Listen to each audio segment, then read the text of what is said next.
Salam sigap dan shalom.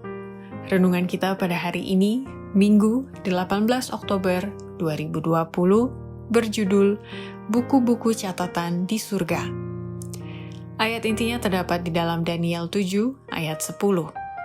Duduklah majelis pengadilan dan dibukalah kitab-kitab. Pena Inspirasi menjelaskan yang dimaksud dengan buku-buku catatan di surga pada saat Yesus sebagai imam besar kita dalam judul renungan kita pagi ini adalah sebagai berikut. Pertama, kitab kehidupan berisi nama-nama semua orang yang sudah pernah memasuki pelayanan Allah atau orang-orang yang percaya kepada Yesus dan namanya sudah tercatat di kitab kehidupan. Kitab kehidupan berisi nama-nama semua orang yang sudah pernah memasuki pelayanan Allah. Yesus menyuruh murid-muridnya, bersukacitalah karena namamu ada terdaftar di surga. Rasul Paulus berbicara mengenai teman sekerjanya yang setia, yang nama-namanya tercantum dalam kitab kehidupan. Daniel memandang kepada suatu waktu kesesakan besar seperti yang belum pernah terjadi, menyatakan bahwa umat Allah akan diluputkan, yakni barang siapa yang didapati namanya tertulis dalam kitab itu. Dan Pewahyu mengatakan bahwa mereka yang tertulis namanya di dalam kitab kehidupan anak domba itu saja yang boleh memasuki kota Allah. Kedua, kitab peringatan berisi catatan perbuatan-perbuatan baik dan perbuatan kasih setiap orang beriman yang diabadikan tindakan dan perbuatan mereka itu di dalam kitab itu. Sebuah kitab peringatan ditulis di hadapan Allah, dalam mana dicatat perbuatan-perbuatan baik mereka yang takut akan Tuhan dan bagi orang-orang yang menghormati namanya.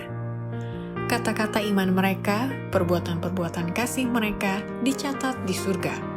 Nehemia berujuk ke sini pada waktu ia berkata, "Ya Allahku, ingatlah kepadaku, dan janganlah hapuskan perbuatan bakti yang telah kulakukan terhadap rumah Allahku."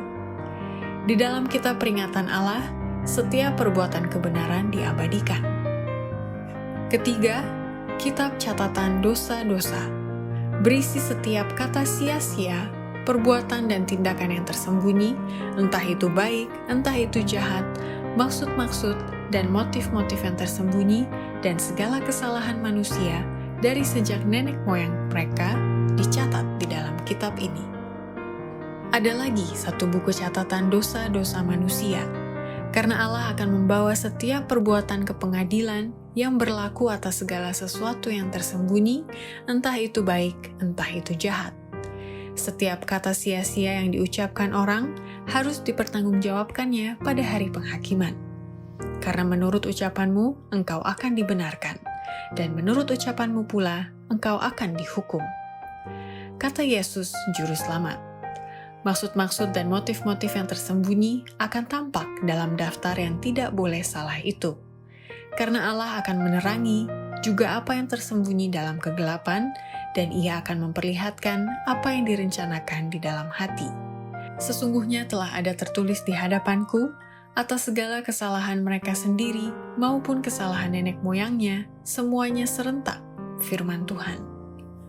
Keempat, kitab kematian berisi keputusan hukuman dari setiap kasus orang-orang yang sudah dihakimi berdasarkan perbuatan-perbuatan yang telah dilakukan dan membandingkannya dengan standar ukuran penghakiman, yakni hukum Allah dan Alkitab. Dengan bersekutu bersama Kristus, mereka menghakimi orang-orang fasik, membandingkan tindakan-tindakan atau perbuatan-perbuatan mereka dengan buku peraturan Alkitab, dan memutuskan setiap kasus sesuai dengan perbuatan-perbuatan yang telah dilakukan oleh seseorang. Kemudian, bagian yang harus diderita orang fasik ditentukan sesuai dengan keputusan-keputusan mereka, dan dicatat di bawah nama mereka di dalam kitab kematian. Demikianlah renungan kita pada hari ini. Kiranya Tuhan memberkati kita semua.